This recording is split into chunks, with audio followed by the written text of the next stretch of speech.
Ова е ромското маало во Виница. Квалитетно домување и достоинствен живот овде за многумина се тешко остварлив сон. Во два импровизирани објекта без основни услови за домување живее седумчленото семејство на Надира Ибраимова.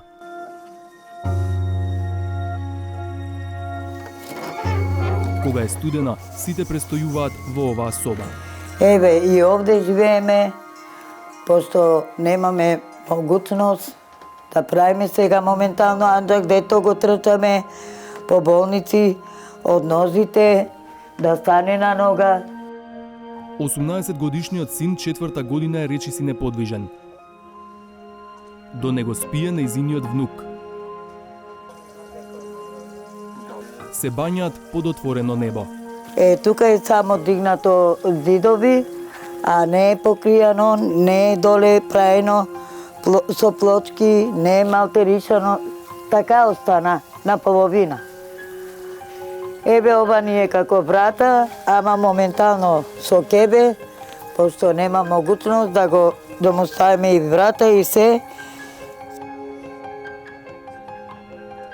Во другиот објект уште помала соба со куп присобрани предмети. На синовите кои се сраме од камерата, на лицата како да им се читаше безнадежност. Надира вели дека никој од семејството не е вработен. Живеат од социјална помош. Неарно, немаме ни да се бањаш рад, ни да седеш у куќата рад, сакаш нешто да чиниш нешто се да е убаво, да личи на куќа и на се, немаш могуćно на рака и не може.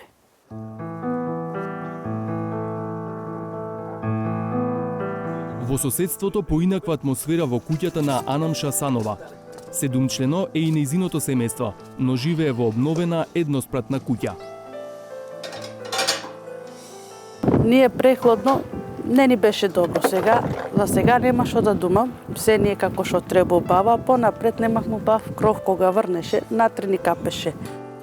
За да се подобри квалитетот на домувањето во Виничкото ромско маало, граѓански организации со пари од Европската Унија им обновија куќи на повеќе семејства. Ново се ни стави и кров, и врати, и џамови, и ламинати, и се ново, се нема што да кажам. Надвор фасада, натре фасада имаме се направено убаво, фала и многу. И до болер дојдеме, и до мијалник, и до се, и до вода, и до плочки, и до седеме. Друго е, децата се бањат редовно, се прават. Поубаво живот, поубаво това имаме сега. И со кујна, и со се, а понапрех немахме тоа.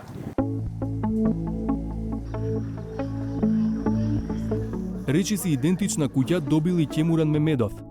Трите ќерки се омажиле, па тој сега овде живее со сопругата, но многу поквалитетен живот од пред реновирањето на куќата. Дош кога врне, на мене унатре ми течеше вода. А сега, значи куќата е направена и со проекто истовремено е легализирана. Значи, мачкана од надвор, изолација ставена, унатре ми е средено, значи предходно ми беше на земја, немах никаков услов. Мемедов раскажува дека куќата му ја направиле за непол месец. Кога дојдеа да работат, јас се почудих, викам, што е таа работа? Вика, организацијата дојде да ти направи куќата. Викам, добро. Викам, а требале нешто од наш помош? Вика, не, вика, се е спремано, вика, ти само ќе си седеш и ќе си гледаш како се работи. Дали има други луѓе, како се живее во ова мало? Сигурно има многу луѓе што немаат добри услови. Има оште мизерни луѓе, има како мене. Има и од мене по мизерни. Меѓу нив е Надира Ибраимова, која се обиде да ни објасни како ги пробила роковите и не успеала и таа да добие нова куќа. Зашто еден од критериумите е објектот да биде легализиран или да е во процес на легализација. После питав дали може одново да се изваде книги, вика, додек не искочи законот, вика, не можеш, вика.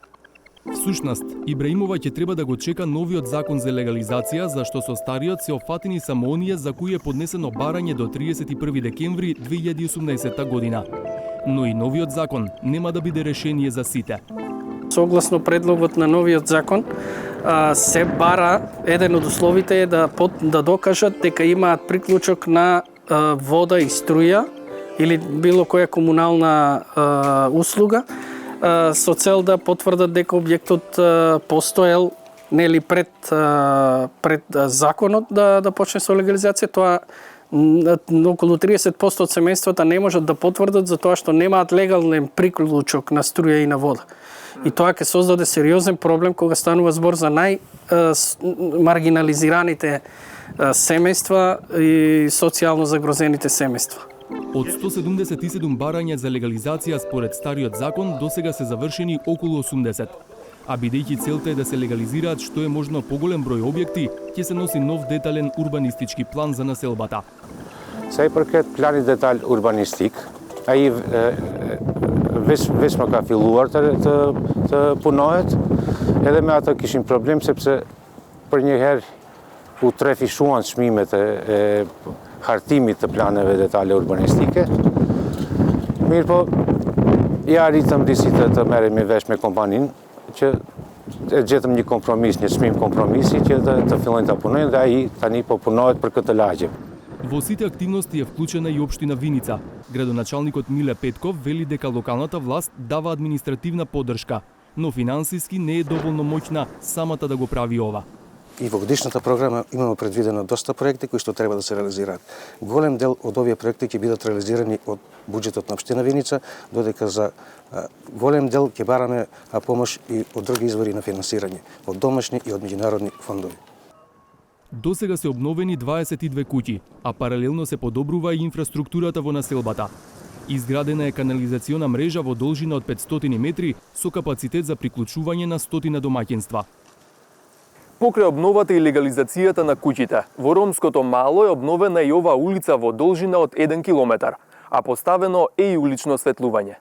Домувањето е меѓу точките во Познанската декларација што во 2019 година ја усвоија земјите од Западен Балкан. Од тука произлегла потребата да се направи детална анализа или мапирање на ромските населби во земјава, на што работи Мерсиха Усеин од Институтот Ромалитико. Тоа покажува дека дури 37 населби имаат потреба од изработка на нов детален урбанистички план или проширување на постоечкиот. За жал, сликата во делот на домување во ромските населби не е на задоволително ниво, имајќи предвид дека се уште има населби каде што немаат пристап до питка вода, се уште има населби каде што немаат пристап до струја, се уште има населби каде што нема патна инфраструктура во населбата, да не изборам пристап до други институции, како што се образование или, не знам, здравствен дом. Се уште децата газат по кал за да стигнат до училиштето. Таа смета дека домувањето е најголема потреба, но и најголем финансиски проблем. Може би во моментот и општините не може да си го дозволат тоа, имајќи предвид во каква состојба во каква финансиска состојба се општините.